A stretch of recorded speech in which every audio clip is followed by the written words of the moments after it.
Keys clattered onto the marble counter like a gavel striking down. Final. Cold. I didn't look up from the sink. Just kept rinsing the same plate. Again. Third time, maybe fourth, I lost count. Behind me, she strutted into the kitchen like she was auditioning for a role only she could play. Every step intentional. Her heels slicing into the silence like punctuation. I counted them without realizing, 4, 5, 6. Then she stopped. Her voice oozed into the air like grease. Are you jealous?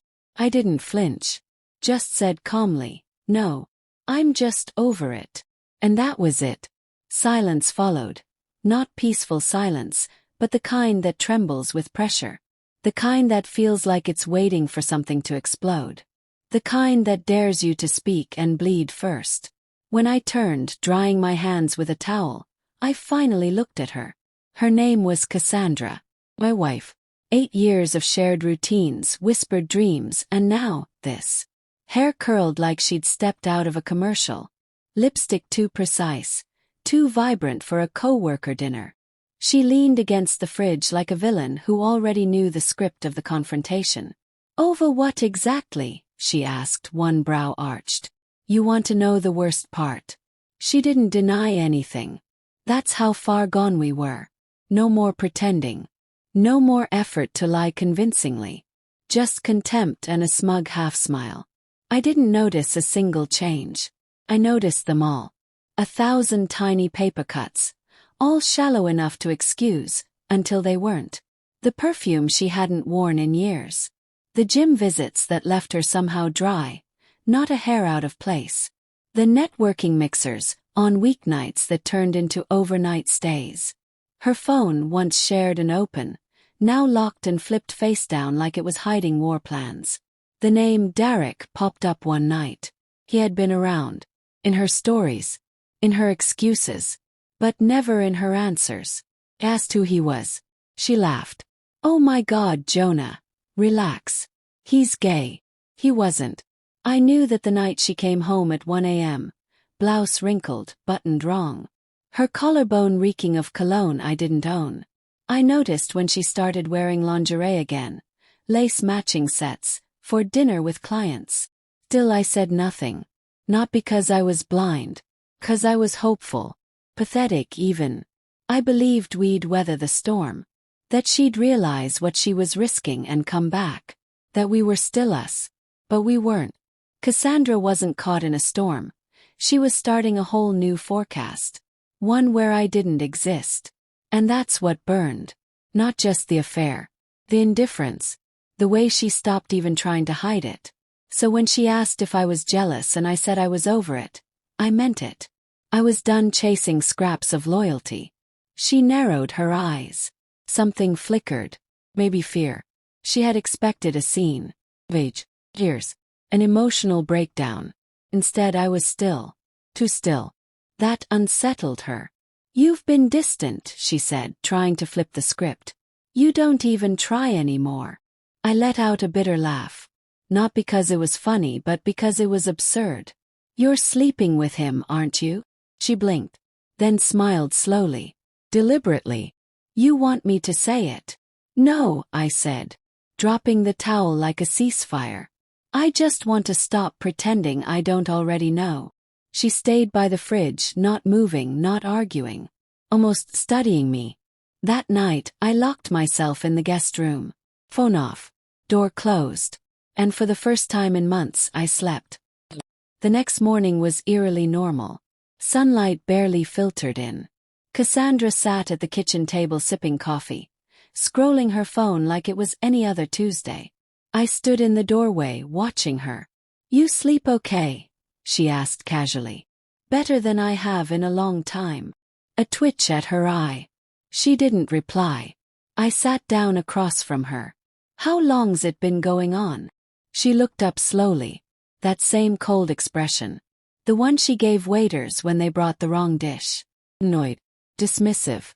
Don't start this, she muttered. It's a question, Cassandra. Fingernails tapped her mug. You're being dramatic. Answer me.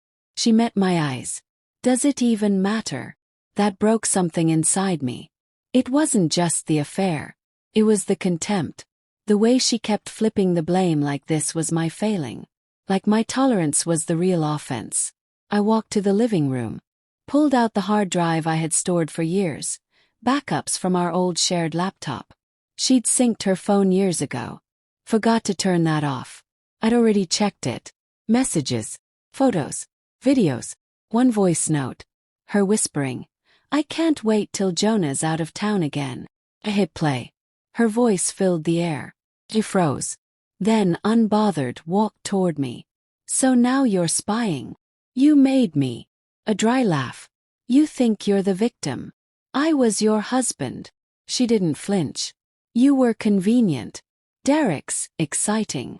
That one sentence collapsed everything. You're ending this for excitement. You think I owe you happiness because you were stable, she snapped. I've been bored for years. I didn't argue.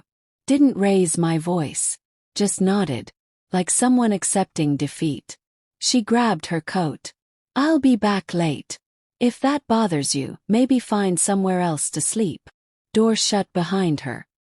That night, the house felt hollow. I sat in the dark, listening to pipes groan and the fridge hum. Opened more of the backup files. Found voice notes, her mocking me. My habits. My quirks. Even the way I packed her lunch. I told him I was working late again, she giggled in one recording. He believed it. It's so easy. Derek laughed in the background. You married a golden retriever, he said. They both laughed. I covered my mouth. Not from shock but restraint. I didn't want to scream. Didn't want to break things. I just wanted to understand how the woman I loved became this. She came home at 2:03 a.m. Didn't turn on the lights. Just dropped her purse and walked past. I stayed on the couch. Watching the fan blades spin. By morning I knew. No rage. No revenge. Just clarity. Packed a small bag. Left the key on the counter. No note. Walked out without slamming the door. Just a soft click. Like sealing off a chapter I'd never reread. I checked into a motel. $29 a night. Buzzing lights, stained walls. But I felt something I hadn't in months. Stillness. Chris, my best friend, called that night. You alive? Barely. He didn't offer solutions. Just listened. Whatever you need, he said. I got you. A week passed.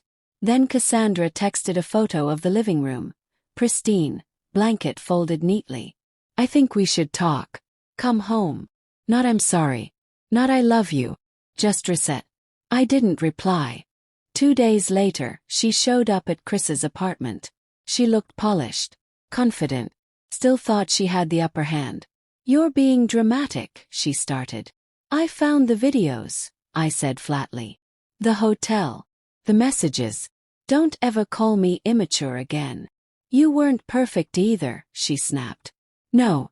But I was faithful. She crossed her arms. You'll regret this. Challenged you.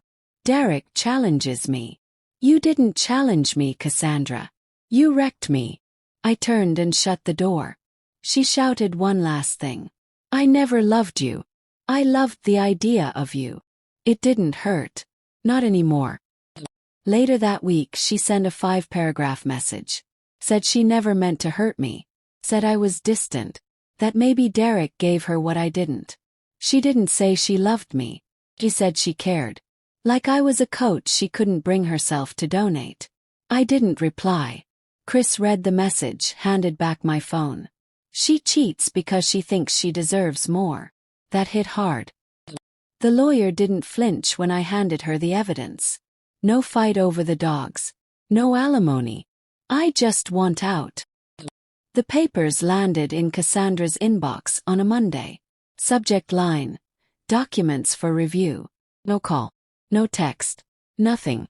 Until 2 days later. You're really doing this. Just giving up. Giving up. The woman who had been building a second life behind my back thought I was giving up. I didn't answer. She called again. And again. Chris finally said, answer. Just to get closure. I put it on speaker. So this is it, she said. You won't even talk to me like a man. Still silence. You pulled away first, she accused. You think I wanted to cheat. And there it was. Again. Justification. Finally spoke. You didn't trip and fall into his bed. You chose it. Over and over. And I cleaned up after you. Until I didn't have to anymore. That shut her up. You're bitter, she said at last. No. I'm free. That's the thing about betrayal. It doesn't just break your heart. Clears your vision. And once you see clearly, there's no going back.